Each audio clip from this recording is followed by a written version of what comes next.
guys, good afternoon. Welcome back to my channel. At magkakaroon po tayo ngayon ng chopper operations. Meron po tayong on-signer and off-signer. So currently I'm just trying to clear up any loose items here at the monkey top, just to make sure everything's gonna be ready once the chopper give us a 20 minutes notice. So I'm gonna be going down on the helideck just to make sure everything's ready, and I can give a green light to the chopper once he requested for green light for landing. See you guys. Guys, dito po tayo ngayon sa my helideck area, and we have inspected the area here, and seems to be okay. So I'm gonna be coming up on the helideck itself just to make sure, make some rounds, and just to make everything is clear and safe to give us a green light to the chopper. So meron pong mga nag-walking dito, meron din po sa taas, but I make sure that my headset is on just to make sure that once receive communication from the chopper, I can relay to the bridge as well. As part of the helicopter operation checklist, kailangan nating inspectionin, clear up any debris or any obstruction from the helideck, as well as on the monkey top or monkey island. So kailangan walang liliparin dyan when the helicopter starts to approach or maglanding dyan sa may helideck natin, that any potential risk that could endanger the helicopter kapag nagland na dyan sa may helideck natin. So yan po, ang helicopter ay galing from the port side or from the left side for the information of everyone. So pag landing po niya, doon po kami niyan sa may right side or starboard side nakaposition, and I always make sure na naka-eye contact po ako with the pilot. So pagdating po niyan, makikita po ninyo, I'll hand him over the passenger manifest or helicopter manifest.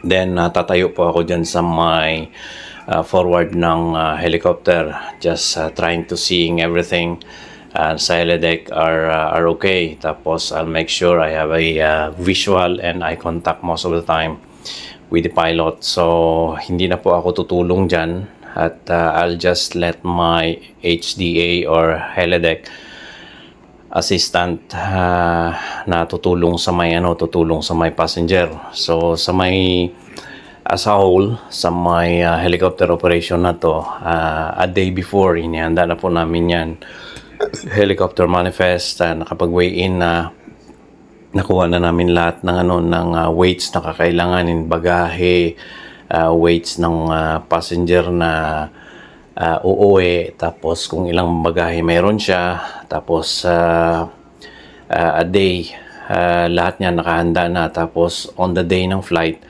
doon na kami papalabas ng helicopter safety video, tapos maghihintay na kami ng communication with the helicopter. So yan, at successfully landed naman yung helicopter sa may helideck natin, and bali paano na siya, pauwi na siya, or he'll gonna be transferred to any installation, or in this case ay pa-sign off siya. So yan, bali ang HDA ko ay may go signal na sa may piloto to remove the choke. Tapos sinarado niya na yung luggage compartment. Yan, bali pumunta na kami dyan sa may sa may area kung saan safe na mag-stay. Tapos I'll make sure I have a eye contact with the pilot. So hihintayin ko yung hihintayin ko yung communication niya, and he will communicate with me asking me if they are green light or free to go. So as on my side, I'll make sure na walang problema sa may walang problema sa may helicopter, trying to see, especially sa ilalim ng helicopter, na walang tumatagas, walang tumutulo. So iniikutan ko po yan, tapos tinitingnan ko dyan sa may helideck area. Yan po. At talagang to make sure na na walang leak sa may helicopter. So usually ang ginagawa ko po dyan before and after the helicopter operation ay nag-inspection talaga ako ng helideck. At yan po, bali another helicopter going to land. So minsan ay 3 or 4 helicopter operation mayroon kami sa isang araw, especially when there gonna be a big crew change. So yan po, landed na naman yung yung helicopter sa may helideck natin, and hintay naman tayo sa may communication from the pilot. So yan, I'm approach the pilot, exchange of manifest. Bali mayroon ng incoming at saka outgoing. So in that case ay nag-assist na ako dyan, since na ang piloto ay bumaba naman sa may helicopter. So makikita natin na bali nag-inspection na rin siya. So ang ginagawa namin dyan ay yung mga bagay nila-line up namin sa may gitna, in such a way makikita ng mga passenger, sila na yung magpipick up ng bagahe nila, just to make sure na ang dadamputin nilang bagay ay sa kanila. So hindi na kami kumukuha ng bagay dadalhin sa baba. We let the passenger do the handling ng mga bagay nila, para hindi na rin too much burden and hassle sa may helideck team. So bali yan ay bumaba na sila. Kung mapapansin po ninyo ay talagang mabilis lang. So yun po yung usual na ginagawa namin, at yan ay umiikot-ikot lang po ako dyan, just to make sure na walang debris or something, or may mga naiwanan. At minsan sinisilip ko pa yan sa ilalim, just to make sure na walang dripping. Kung may dripping man, pag take off ng helicopter dyan ay titingnan ko yan, then iaamuyin, just to make sure na pag walang amoy, ibig sabihin cooling po yan ng helicopter, just some kind of water dripping from the air conditioning.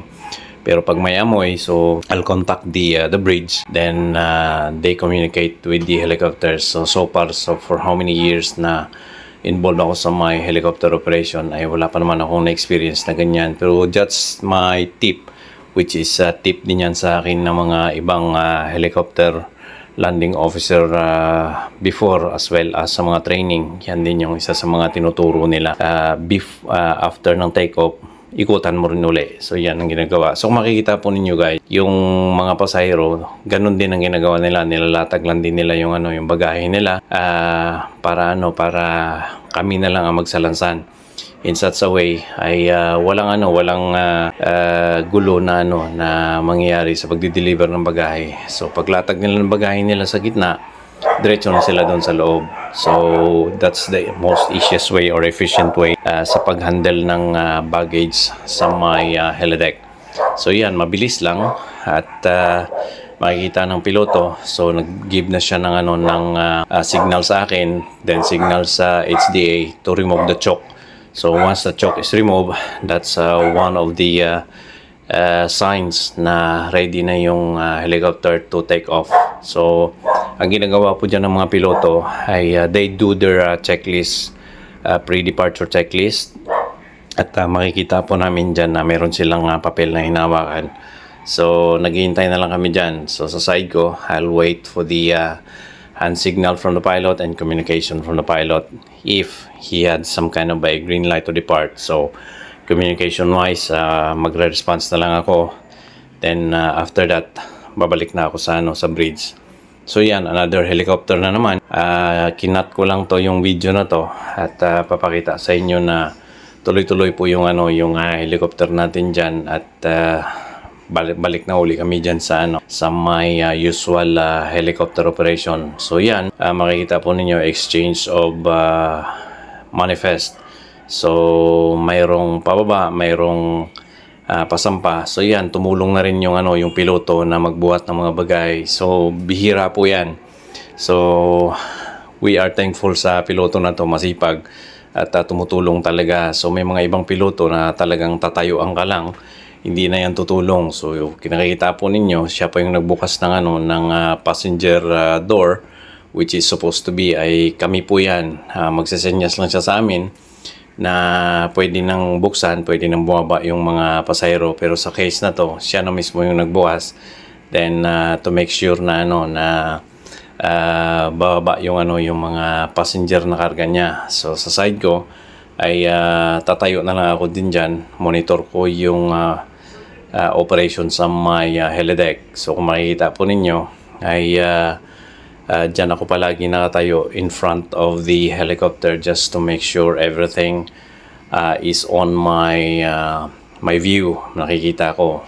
So kung titingnan ko naman sa may kabila ay lalapit ako dito sa may unahan ng helicopter, din sisilipin ko doon sa may kabila, tapos babalik naman ako dito para lang makita ko yung buong overview ng helicopter.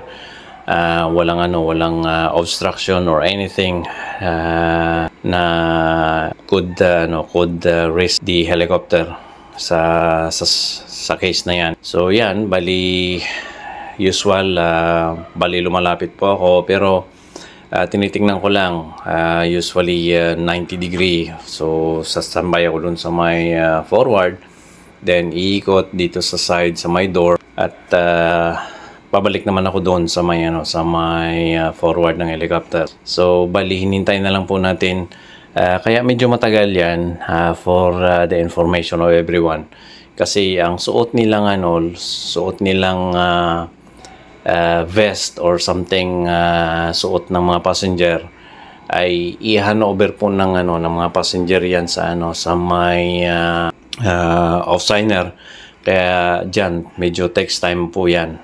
So makikita po ninyo, sila na rin po mismo yung nagdadala ng mga bagahe nila. So included po yan sa briefing na ginagawa namin sa may videos, helicopter safety video.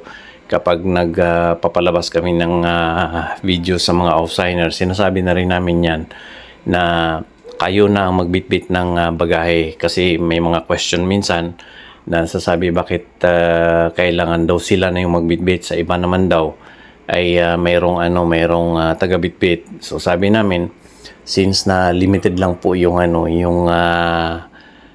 personnel natin sa may helideck, so dito sa may barko na to, kayo na ang magbitbit ng bagahe. So ang advantage po niyan, ang pagkaka-explain ko sa kanila, at least alam nyo, bitbit nyo talaga yung bagahe nyo. Walang maiiwan dahil alam nyo, bagahe nyo po yan. So yun lang yun, at ang bibitbitin nyo. So yung ibang mga bagahe, minsan sa sobrang pagmamadali, kung ang helideck team yung magbibitbit, minsan may mga personnel na daradala nila yung bagahe nila, tapos iiwanan, tapos minsan hindi na matrack ng mga helideck personnel. Kaya yun, medyo naiwanan o nawala. So sa case na to ay sabi namin sila nang magbitbit. So yan, take off na naman po yung helicopter, and probably that's the last helicopter that we're going to have in this operation. Kung nagustuhan po ninyo yung video na napanood po ninyo, please comment down below at paki-lagay or paki-indicate kung taga saan po kayo, para malaman ko kung saan po inabot itong video ko. Maraming salamat po. As always says, stay safe and God bless everyone.